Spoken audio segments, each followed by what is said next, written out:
عزیز دوستو، بزرگوں اور بھائیوں، قرآن مجید فرقان حمید اللہ تعالیٰ کی لاریب اور بے عیب کتاب ہے۔ قرآن مجید فرقان حمید میں جتنی باتیں بھی بیان کی گئی ہیں، ایک ایک لفظ، ایک ایک حرف، ایک ایک جملہ راہ ہدایت کے اتنے سارے راستے کھولتا ہے کہ انسان روشنیاں دیکھتے دیکھتے، حاصل کرتے کرتے اپنے سارے دامن کو کرم سے بھر سکتا ہے۔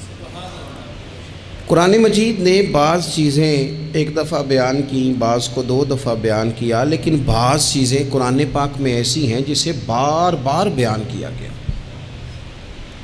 کائنات کے رب نے، کائنات کے مالک نے، خلاق عالم نے بعض چیزوں کو بڑی تفصیل کے ساتھ بیان کیا، ان کے تذکرے بار بار کیے۔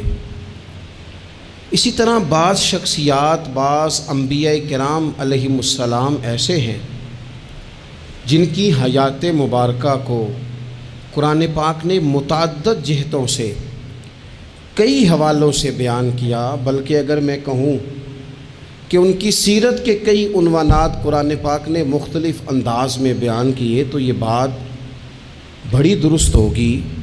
حیرت کی بات ہے کہ قرآن مجید کے 30 پاروں میں حضرت ابراہیم علیہ السلام کا بار بار اللہ نے ذکر فرمایا ہے۔ ان کی باتیں، ان کی گفتگو، ان کا مناظرہ، ان کا آگ میں جانا، ان کا اپنی قوم کو سمجھانا، حضرت ابراہیم کی جو رب نے آزمائش کی اس کا ذکر کرنا، 60 سے زیادہ آیات میں ان کا ذکر ہے، اور ایک پوری سورہ ابراہیم جناب ابراہیم کے نام کی قرآن پاک میں موجود ہے۔ حضرت ابراہیم علیہ السلام کا بیٹے کے لیے دعا مانگنا، پھر بیٹے کا پیدا ہونا، پھر بیٹے کا جوان ہونا، پھر اس بیٹے کا وادی غیر ذی زارعین میں اپنی ماں سمیت حضرت ابراہیم کا چھوڑ کے آنا، پھر اس بیٹے کا جوان ہونا، پھر اس کا ذبح ہونا، ہر چیز ہی قرآن نے بیان کی۔ پھر حضرت ابراہیم کا رب نے امتحان لیا، اس کا ذکر کیا۔ حضرت ابراہیم علیہ السلام نہ یہودی تھے نہ عیسائی تھے، وہ تو مسلمان تھے، ہر مشرک سے جدا تھے، بار بار قرآن پاک نے انہیں حنیف کہہ کے بیان کیا۔ اتنی باتیں بیان کی، اتنا ذکر کیا، اتنا حسن ہوا کہ جناب ابراہیم علیہ السلام کی محبت ہر قرآن مجید کو پڑھنے، سننے، ایمان رکھنے والے کے دل میں بیٹھتی گئی، اور پھر حد ہو گئی۔ رب کریم نے فرمایا وَاتَّخَذَ اللَّهُ إِبْرَاهِيمَ خَلِيلًا، فرمایا اللہ نے ابراہیم علیہ السلام کو اپنا گہرا دوست بنا لیا ہے۔ خلیل کا معنی اعلیٰ حضرت نے بیان کیا، گہرا دوست، گہرا۔ اور قربان جائیں میرے رسول کریم نے، آقا دو عالم نے، نبی رحمت نے، سرور سروراں، شاہ حسینہ آقا کریم صلی اللہ علیہ وسلم نے فرمایا لوگو، میں جو تمہارے سامنے موجود ہوں تو میں بھی حضرت ابراہیم کی دعا بن کے آیا ہوں۔ اور حضور فرمانے لگے حضرت ابراہیم کے بالکل مشابہ تم نے دیکھنا ہونا صورت اور سیرت میں، تو فرمایا میں سب سے زیادہ حضرت ابراہیم سے ملتا جلتا ہوں۔ اتنی محبت۔ اب مجھے بتائیے حضرت ابراہیم کا یہ والا تذکرہ سن کے مسلمانوں کے دلوں میں ان کا کتنا کو پیار بیٹھ جاتا ہوگا، کتنی کی محبت چمکتی ہوگی، کتنا کو رنگ نکھرتا ہوگا۔ اور دل ہے کہ قرآن مجید پڑھنے والے کا دل، قرآن کو سمجھنے سیکھنے والے کا دل مائل ہو جاتا ہے حضرت ابراہیم کی طرف۔ ان کی باتیں، ان کے تذکرے، ان کی گفتگو اور ان کی سیرت کو بار بار پڑھنے کو جی چاہتا ہے، محو ہو جانے کو دل کرتا ہے۔ اتنا اللہ نے حضرت ابراہیم سے پیار فرمایا ہے، اور متعدد مقامات پر ان کے تذکرے قرآن پاک میں موجود ہیں۔ ہمارا یہ ذہن ہونا چاہیے، ہماری یہ سوچ ہونی چاہیے کہ جن چیزوں کو قرآن پاک اس محبت کے ساتھ بیان کرتا ہے، ہمارے دلوں میں وہ محبتیں پوری بیٹھ جائیں، پوری بیٹھ جائیں۔ ہمارے ہاں مزاج کچھ عرصے سے بنا ہے کہ لوگ کوئی ایسا نام بچے کا رکھنا چاہتے ہیں جو پہلے کسی کا نہ ہو، بڑے بڑے نام ڈھونڈ کے لاتے ہیں، ان کے معنی پوچھتے ہیں، بڑا گہرا جا کے وہ سفر کرتے ہیں اور کوئی خاص نام رکھنا چاہتے ہیں۔ میں اکثر کہتا ہوں کہ اولادوں کے نام یا صحابہ کے ناموں پہ رکھو یا اہل بیت اطہار کے ناموں پہ رکھو، اور زیادہ برکت لینی ہو تو انبیاء کرام کے ناموں پہ رکھو۔ تھوڑا سا پیچھے جائیں آپ، تھوڑا سا پیچھے، تو ہمارے کتنے بزرگوں کا نام ابراہیم ہوتا تھا، کتنوں کا اسماعیل ہوتا تھا، کتنوں کا اسحاق ہوتا تھا۔ یہ کتنے ذوق والے لوگ تھے کہ انہوں نے ان تذکروں سے محبت کی، ان ناموں سے پیار کیا، ان ناموں کو انہوں نے حرز جاں بنایا۔ میں آپ کو ذاتی بات بتاتا ہوں، ایک دفعہ مجھ سے کسی نے نام پوچھا تو میں نے کہا کہ بچی کا نام ہاجرہ رکھ لو۔ کہنے لگے یہ تو بزرگ عورتوں کا نام ہوتا ہے، تو میں نے کہا رکھ لو، یہ بھی بزرگ ہو ہی جائے گی ایک دن۔ بھئی بچی نہیں بزرگ ہونا ہے نا، لیکن وہ مطلب یہ تو بزرگوں کے نام ہے، یہ تو وڈیرے والا نام ہے۔ تو میں نے کہا کہ آپ دعا کریں نا کہ اللہ تعالیٰ اسے جوان بھی کرے، پھر عمر لمبی دے، وہ وقت بھی آئے کہ جس میں لوگ اسے بزرگ بھی کہیں۔ ان ناموں کو اب ہم نے کیا نام سمجھ لیا ہے کہ یہ تو وہ بزرگوں کے نام ہیں۔ ان لوگوں کی دلچسپیاں، ان لوگوں کا پیار ہماری طبیعت میں۔ حضرت ابراہیم علیہ السلام نے نا اپنی ساری حیات مبارکہ لوگوں کو دین کا صحیح سبق پڑھاتے گزاری۔ عقائد جو ہوتے ہیں نا ان کی پختگی انسان کو پختہ کرتی ہے۔ جب تک لوگ نظریاتی طور پر پختہ نہیں نہ ہوتے، وہ زندگی میں کسی شعبے میں بھی مومن بن کے وقت نہیں گزار سکتے۔ لوگوں کا عقیدہ توحید و رسالت اگر پختہ ہو جائے، عقیدہ توحید و رسالت اگر مضبوط ہو جائے، تو یہ جتنے لوگ پریشان ہوتے ہیں کہ پتہ نہیں کو جادو آ گیا ہے، پتہ نہیں کو سازش ہو گئی ہے، پتہ نہیں کو نظر لگ گئی ہے، پتہ نہیں فلانا میرے خلاف کیا کر رہا ہے، ان ساری آزمائشوں سے بندہ باہر آ جاتا ہے۔ عقیدہ ہی بڑا مضبوط ہے۔ اور جب انسان ڈرنے لگ جاتا ہے سانپ سے، تو پھر ایک وقت آتا ہے وہ رسیوں سے بھی ڈرتا ہے۔ حضرت ابراہیم علیہ السلام ہو یا جتنے بھی انبیاء کرام گزرے ہیں، یا جتنے بھی ہمارے پاس آسمانی وحی کی تبلیغ کرنے والے نبی گزرے ہیں، ان سب نے عقیدہ توحید کی مضبوطی لوگوں کو سکھائی۔ کچھ عرصے سے لبرل لوگوں نے اور بعض دین بیزار لوگوں نے اس طرح کر کے دین بیان کرنا شروع کیا ہے کہ ایک پورا فتنہ دنیا کے اندر آ گیا ہے۔ وہ فتنہ کون سا ہے؟ عقل کو زیادہ استعمال کرنے کا فتنہ، کہ یہ چیز میری عقل نہیں مانتی لہذا میں قبول نہیں کرتا۔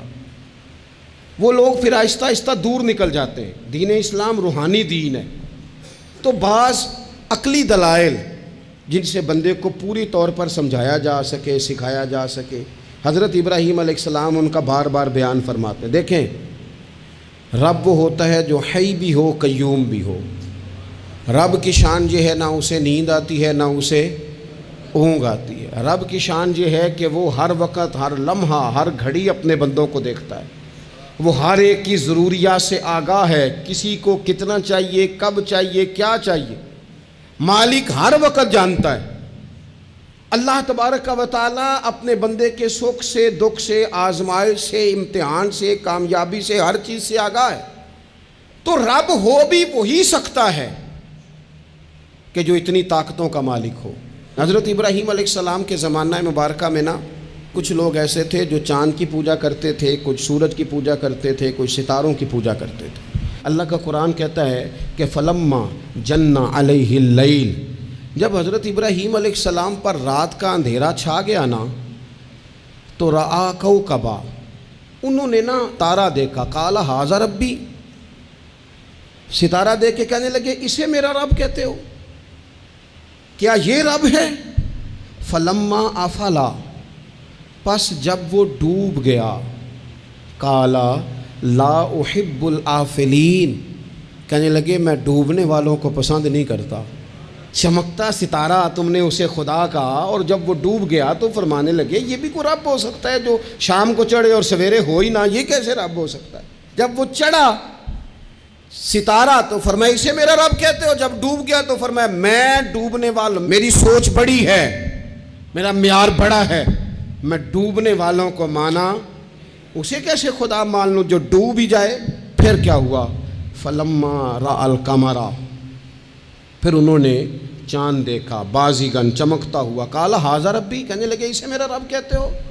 فلما افلا، پھر وہ بھی ڈوب گیا، چاند بھی ڈوب گیا، قال لئن لم یہدنی ربی لأکونن من القوم الضالین، فرمانے لگے اگر میرا رب مجھے پہلے سے ہدایت نہ دیتا تو میں بھی گمراہ لوگوں میں سے ہو جاتا۔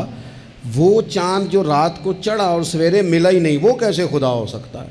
خدا تو وہ ہے کہ جس کو جب پکارو وہ پکار کو سنے، وہ میدان میں بھی سنے، وہ گھر میں بھی سنے، وہ اندھیرے میں بھی سنے، وہ روشنی میں بھی سنے۔ وہ ایسا مالک ہے کہ جس کا دیا ہوا رزق ماں کے پیٹ میں بھی پہنچے اور اس کی دی ہوئی زندگی قبر میں بھی بندے کے ساتھ چلی جائے، قبر کے اندر بھی بندہ اٹھ کے بیٹھ جائے خدا کی دی ہوئی توفیق سے، وہ رب ہے۔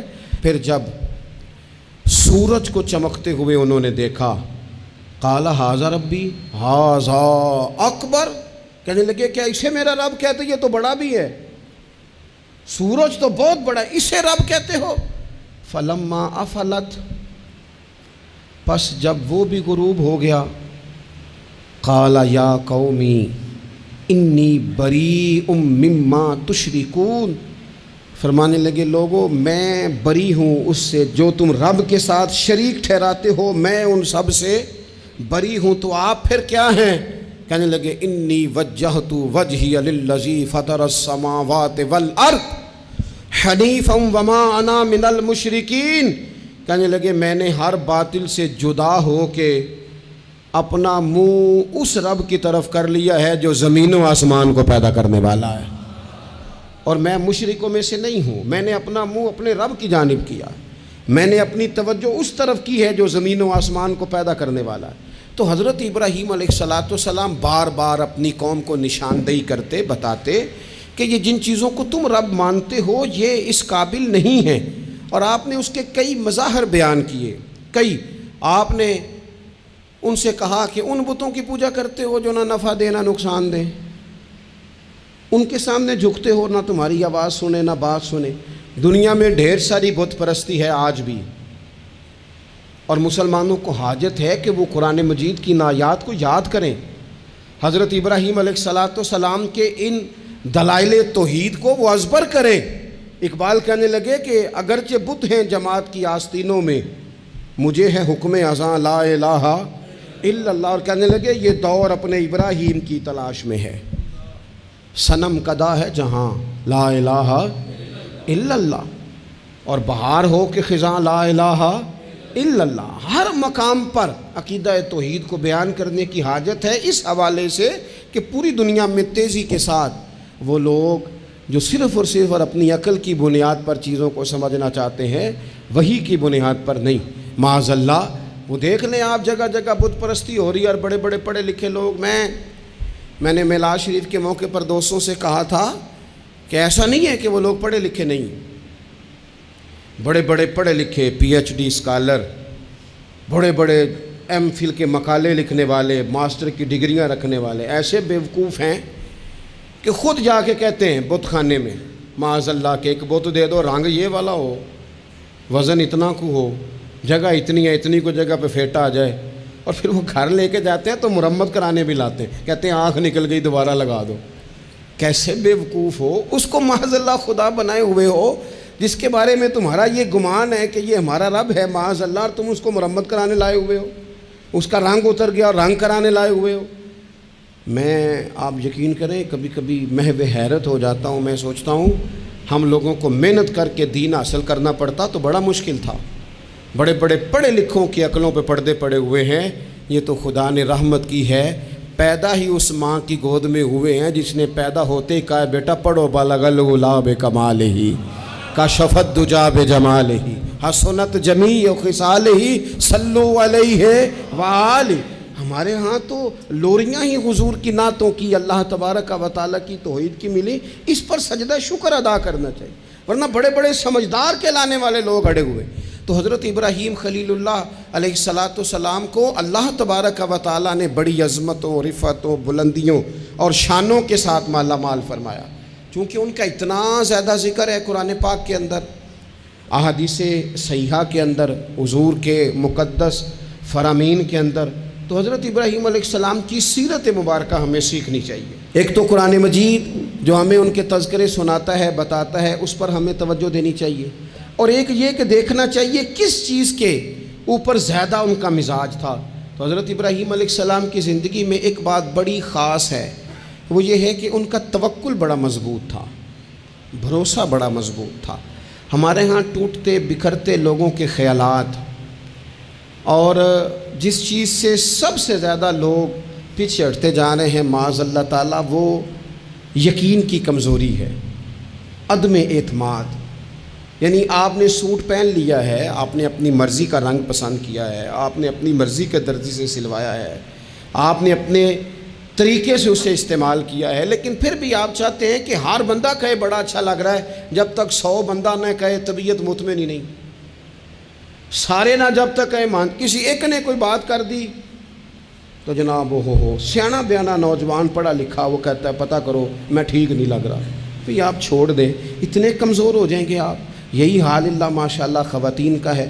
اس طرح تو انسان دن بدن کمزور ہوتا ہے. 95 لوگوں نے آپ کی تعریف کی، 4-5 لوگوں نے تنقید کر دی، تو اتنوں کو تو کرنی بھی چاہیے تھی. اگر نہ کرتے تو نظر لگ جاتی. 2-4 تو ویسے بھی ہونے چاہیے، تبھی تو انسان جچتا نظر آتا ہے. تو میرے بھائی اتنا زیادہ جو لوگ کمزور پڑ جاتے ہیں، توکل سے نکل آتے ہیں، اور پھر ذرا حالات خراب ہوئے نہیں، ذرا ساری زندگی میٹھا کھانے کو ملا، بڑے خوش تھے، بڑے اچھے تھے، لیکن اس میٹھے میں سے ایک بادام کڑوا نکل آیا، صرف ایک بادام، تو کیا آپ اس سارے میٹھے کو ہی غلط کہہ دیں گے؟ بھئی نکل ہی آتا ہے، کبھی کچھ ایسا ہو بھی جاتا ہے، نہ چاہتے بھی ہو جاتا ہے، موڈ خراب کر لیں گے آپ، حد کر دیں گے. میں ایک دفعہ ایک ہوٹل میں تھا، دوستوں کے ساتھ کھانے کے لیے انہوں نے پیغام دیا،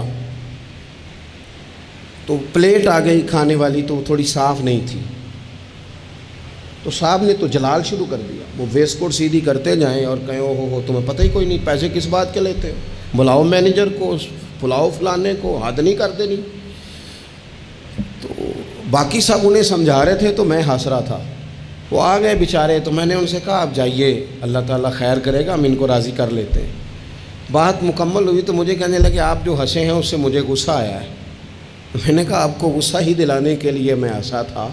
او خدا کے بندے، 4000 روپے کی تو نے روٹی کھانی ہے، اور جتنی گھر میں تیری بات مانی جاتی ہے وہ میرا خیال ہے ہمیں پتہ ہی ہے. یہ آپ جو جھوٹا انا کا بت بنا رہے ہیں نا، جھوٹا، یہ آپ کے اندر کی کمزوری کو ظاہر کر رہا ہے کہ آپ کمزور آدمی ہیں. آپ کو جھوٹا پریشر ڈال کے عزت بنانے کا شوق ہے. آپ باتوں کے سہارے جان بوجھ کے اپنا قد اونچا کر رہے ہیں. یہ قد آپ کا ہے نہیں، اس لیے کہ قد اونچا ہوتا تو یہ تو ہلکی سی پلیٹ کی بات ہے. اور آپ نے ایک آدمی کو جس طرح سے رسوا کر دیا، ابھی وہ جائے گا، اس کی کلاس لگ جائے گی، ہو سکتا ہے اس کی تنخواہ کٹ جائے، ممکن ہے بیچارے کو چھٹی ہو جائے. اگر آپ کا قد اونچا ہوتا تو پھر رنگ اور ہوتا، پھر آپ اسے کہتے کہ رب میری بڑی معاف کرتا ہے، میں بھی کئی لوگوں کی معاف کر دوں گا. لیکن یہ تو جھوٹی انا کے لوگوں نے ہمارے اندر وہ جو یقین کی کمزوری ہے. ہمارا خیال دیکھو عزت اللہ دیتا ہے، وہ کہانیاں بنا کے لینی ہے، لوگوں کے سامنے اپنا جعلی روپ پیدا کر کے لینی ہے. کبھی بھی یہ کام نہ کریں، یہ انسان کو کمزور کرتا ہے. آپ کے جانے کے بعد پھر جو آپ پر تبصرے ہوتے ہیں وہ سننے قابل ہوتے ہیں کہ دیکھو یہ اس بندے کی حیثیت ہے، کیا کرنا چاہ رہا ہے یہ. حضرت ابراہیم کی زندگی میں مضبوط توکل، اور یہ ضروری نہیں کہ آپ کے پیچھے ہزاروں لوگ ہی ہوں، سینکڑوں لوگ ہی ہوں تو تبھی کام بنتا ہے. ہر کام کو جمہوریت کے رنگ میں نہ تولے. عزیز بھائی، حضرت ابراہیم کو آگ میں ڈالا جا رہا تھا، ایک بندہ بھی نہیں تھا. خدا را غور کرنا، ایک بھی نہیں تھا جو کہتا کہ خلیل کو آگ میں نہ ڈالو. لیکن جب منجنیق تیار ہو گئی، حضرت ابراہیم کو رکھ لیا. کبھی تو بندے کا حوصلہ ٹوٹتا ہے نا، کبھی تو وہ کمزور پڑتا ہے، لیکن یہ نہیں پڑتے یہ خلیل اللہ ہیں. جب آپ کو انشراح صدر ہو جائے، آگ میں ڈالا جا رہا ہے، جا رہے ہیں، حضرت جبریل امین حاضر ہو کے کہتے ہیں چلو کوئی حکم کر دیں. فرمانے لگے حکم تو ہے پر جبریل تیرے لیے کوئی نہیں. خدا را مسلمانوں اس پر کبھی غور کرو. ساری زندگی کہا رب راضی ہو جائے، رب راضی ہو جائے، کبھی خود بھی تو رب سے راضی ہو کے دیکھو نا. رضی اللہ عنہم ورضوا عنہ. اللہ نے مومن کی شان یہ بیان کی ہے کہ اس سے اللہ راضی ہوتا ہے اور وہ اپنے اللہ سے راضی ہوتا ہے. صحابہ سے اللہ راضی تھا اور صحابہ بھی اپنے اللہ سے. حضرت سفیان ثوری دعا مانگ رہے تھے، یا اللہ راضی ہو جا، یا اللہ راضی ہو جا، یا اللہ راضی ہو جا. تو حضرت رابعہ بصریہ پردے کے پیچھے تھی، انہیں جلال آ گیا، کہنے لگی سفیان بس کر، آپ کہنے لگے رابعہ تجھے کیا ہوا، تو کیوں غصہ کر رہی ہے؟ کہنے لگی اپنے رکھ ہاتھ سینے پر اور بتا تو اپنے رب سے راضی ہے؟ تو روز کہتا ہے فلاں شے چاہیے فلاں، پہلے تو راضی ہو نا۔ فرمانے لگی تو ہی آج تک راضی نہیں، پہلے تو کہہ مالک تو نے جس حال میں رکھا ہے میں راضی ہوں، تو راضی ہو، وہ تو کریم ہی بڑا ہے، تیرے 2 آنسوؤں سے بھی راضی ہو جائے گا، تو ہی نہیں راضی ہو رہا۔ آپ ذرا اس کا ذائقہ لیں۔ حضرت جبریل امین علیہ السلام نے کہا کوئی حکم؟ فرمایا تیرے لیے کوئی حکم نہیں۔ تو حضرت جبریل عرض کرتے ہیں، حضرت جبریل عرض کرتے ہیں پھر اے خلیل آپ رب سے ہی عرض کر لیں، دعا کر لیں، وہ تو کریم ہے، ابھی بارش برسائے گا، یہ آگ گئی، کوئی انتظام فرما کریں دعا۔ کبھی تو راضی رہیں نا ہم رب کی تقسیم پر، کبھی تو ٹھہرے نا کہ ٹھیک ہے دکھ قبول محمد بخشا، اوے راضی رہن پیارے، او کبھی تو کہے نا کہ جے سونا ہی میرے دکھ وچ راضی، پھر میں سکھ نو چلے ڈاواں۔ کبھی تو کہے نا اگر اس نے بیمار کیا تو قبول ہے مجھے بیماری، اگر اس نے غریبی دی ہے تو قبول ہے، اگر نہیں اس نے اولاد دی تو قبول ہے، کبھی تو راضی ہونا۔ حضرت ابراہیم سے جناب جبریل نے کہا اللہ سے دعا کر لیں، تو پلٹ کے دیکھا حضرت خلیل نے، ان کو منجنیق میں رکھا گیا ہے، آگ میں ڈالے جا رہے ہیں، اللہ سے دعا کر لیں، تو پلٹ کے دیکھا سامنے آگ ہے، آسمان سے باتیں کر رہی ہے۔ حضرت ابراہیم پلٹ کے کہنے لگے جبریل تو بتا، رب کو پتہ نہیں اس کا خلیل کس حال میں ہے، اسے پتہ ہے کہ نہیں؟ تو حضرت جبریل ہر پیغمبر کی بارگاہ میں حاضر ہونے والے عرض کرنے لگے ہاں اسے تو پتہ ہے۔ کہنے لگے جا پھر، اگر رب کی رضا یہ ہے نا کہ خلیل آگ میں جائے تو خلیل پورا تیار ہے جانے کے لیے، ہماری تیاری ہے، پوری تیاری ہے، جس حال میں وہ چاہتا ہے ہم اس حال میں رہنے کو تیار ہیں۔ وہ دکھ قبول نے محمد بخشا، بس دعا کرو راضی رہن پیارے۔ اگر وہ اس حال میں راضی رکھنا چاہتا ہے تو شکوہ کس بات، شکایت کس بات؟ ٹھیک ہے، اگر وہ چاہتا ہے کہ ہم آگ میں جائیں تو کر لی ہے نا ہم نے تیاری ہے ہماری، تیار ہیں جانے کو، ختم ہو گئی بات۔ میرے عزیز کبھی رب چاہی زندگی جی کے دیکھو، جو رب چاہی زندگی جیتے ہیں پھر رب کہتا ہے میں انہیں دوست بنایا کرتا ہوں، پھر انہیں میں دوست بناتا ہوں، پھر ان کے تذکرے قائم رہتے ہیں۔ حضرت ابراہیم علیہ السلام نے ہمیں توکل کا، اللہ کی رضا پہ راضی رہنے کا سبق دیا۔ زیادہ باتیں کرنے کا وقت نہیں بچتا، ارادہ ہوتا ہے کوئی زیادہ آپ سے گفتگو کی جا سکے، پر دامن وقت میں گنجائش تھوڑی ہوتی ہے، 2-4 باتیں رہ گئی ہیں، جلدی سے عرض کرتا ہوں۔ نبی پاک صلی اللہ تعالیٰ علیہ وسلم نے فرمایا، اور امام ابو نعیم نے اس کو لکھا ہے کہ اللہ تعالیٰ نے حضرت ابراہیم کو وحی فرمائی تھی کہ اے میرے خلیل آپ نے حسن اخلاق کا مظاہرہ کرنا ہے چاہے آپ کے سامنے کوئی بھی ہو، اور فرمایا رب کریم نے کہ اگر لوگ حسن اخلاق کا مظاہرہ کریں گے تو اے خلیل میں انہیں ابرار کے زمرے میں، نیکوں کے زمرے میں داخل کر لوں گا، اور فرمایا بے شک حسن اخلاق والوں کے بارے میں نے یہ حکم جاری کر دیا ہے کہ جو لوگ دنیا میں اچھے اخلاق کا مظاہرہ کریں گے اے میرے خلیل قیامت کے دن میں انہیں اپنے عرش کا سایہ عطا کروں گا۔ حضور فرماتے ہیں رب نے حکم دیا حضرت ابراہیم کا کہ سامنے کوئی بھی ہو آپ کا اخلاقی رویہ کبھی بھی کمزور نہیں ہونا چاہیے۔ ہم نہ بندہ دیکھ کے اخلاق کا مظاہرہ کرتے ہیں۔ میں کسی آفیسر کے پاس چلا جاتا ہوں، ایک دیندار آدمی سمجھ کے اس نے میری عزت کی، اچھی بات ہے، کسی کو ضعیف سمجھ کے اس نے عزت کر لی، اچھی بات ہے، اس کے گھر کا کوئی بڑا آ گیا اس نے عزت کی، اچھی بات ہے، لیکن 2-4 جاننے والوں کے ساتھ اس نے اخلاق کا مظاہرہ کیا۔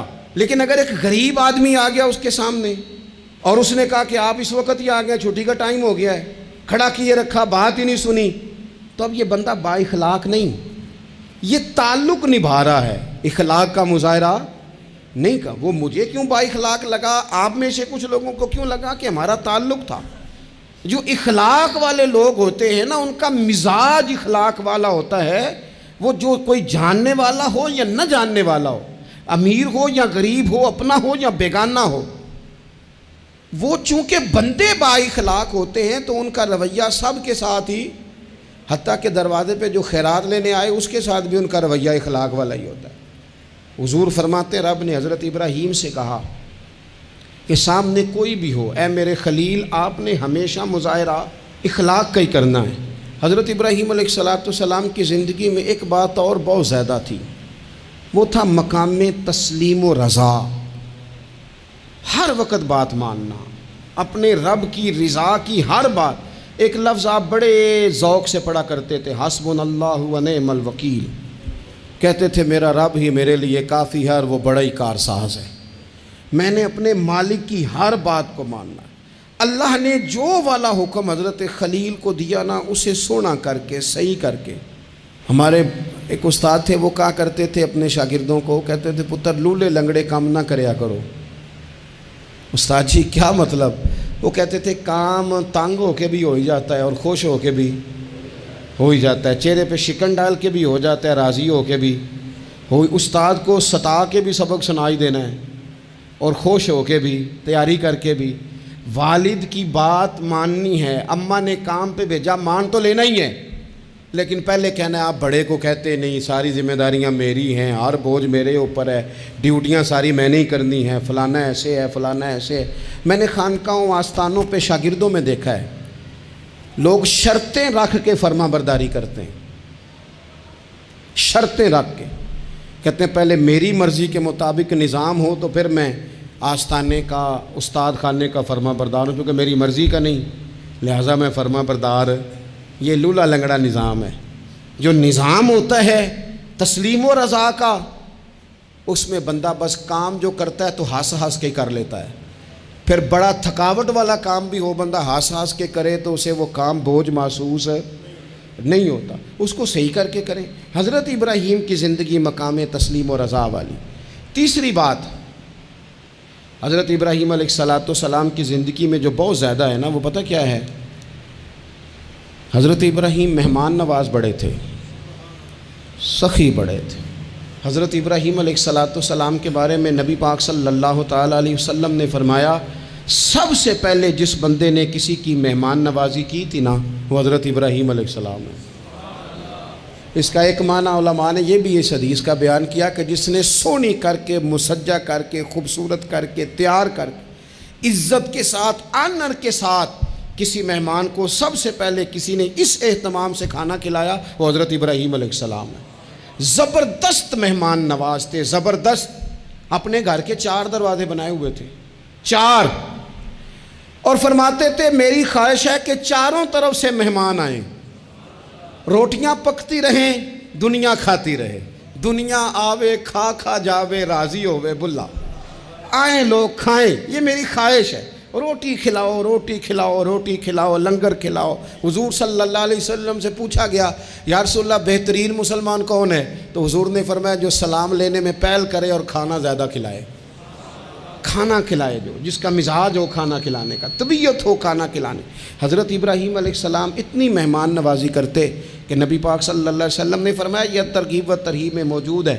حضور علیہ السلام نے فرمایا کہ اللہ تعالیٰ نے حضرت ابراہیم علیہ السلام سے ایک دفعہ فرمایا، ابراہیم یہ جو آپ کو اپنا خلیل بنایا ہے نا، یہ اس لیے بنایا ہے کہ آپ کے دل مخلوق کے حق میں بڑے نرم ہیں، آپ مہمان نوازی بڑی کرتے ہیں، اور کبھی کبھی مشکل حالات ہوتے ہیں نا، ٹف حالات، ان میں بھی مہمان نوازی کرتے، ان میں بھی پانی پلاتے، کھانا کھلاتے، لوگوں کو اس دور کی ضروریات کے مطابق لوگوں کو دیکھتے۔ ہمارے نا پورا باب ہے حدیث پاک میں، بخاری مسلم میں، کہ بندہ ہمیشہ دل کا غنی ہوتا ہے۔ دلوں میں کبھی گنجائش بن جائے نا، دلوں میں، تو جیبوں میں بھی اللہ بنا ہی دیتا ہے۔ اپنے دلوں میں گنجائش بنائیں لوگوں کے لیے، اپنی طبیعتوں میں گنجائش۔ ہماری طبیعتوں میں گنجائش نہیں ہوتی، اللہ تعالیٰ بعض بندوں کو نواز دیتا ہے، انہیں چاہیے کہ وہ گنجائش رکھیں، کشادہ کریں اپنے دل کو، سینے کو۔ حضرت ابراہیم علیہ السلام نے نا ایک دفعہ قحط ہو گیا تھا، تو مہمان تو اب آئے بیٹھے تھے، بلکہ ان دنوں میں مہمان زیادہ بڑھ جاتے ہیں، کئی دفعہ زیادہ لوگ آ جاتے ہیں۔ اب وہ قحط کا زمانہ تھا، بہت ساری جگہوں پہ فصل ہی نہیں تھی، اناج ہی نہیں تھا، تو مہمان زیادہ ہو گئے۔ اب حضرت سارہ جناب ہاجرہ گھر میں موجود ہیں اور لوگوں کی لائنیں لگی ہوئی ہیں۔ حضرت ابراہیم علیہ السلام کا مصر میں ایک دوست تھا، حضرت حکیم الامت نے اس کو لکھا ہے، آپ نے نا اس کو کچھ سامان بھیجا، بوریاں بھیجی، فرمایا یار تیرے پاس گندم ہے تو ذرا گندم کی بھر دے بوریاں، مہمان بڑے آ گئے ہیں، روٹی کھلانی ہے لوگوں کو۔ حضرت ابراہیم نے وہ چند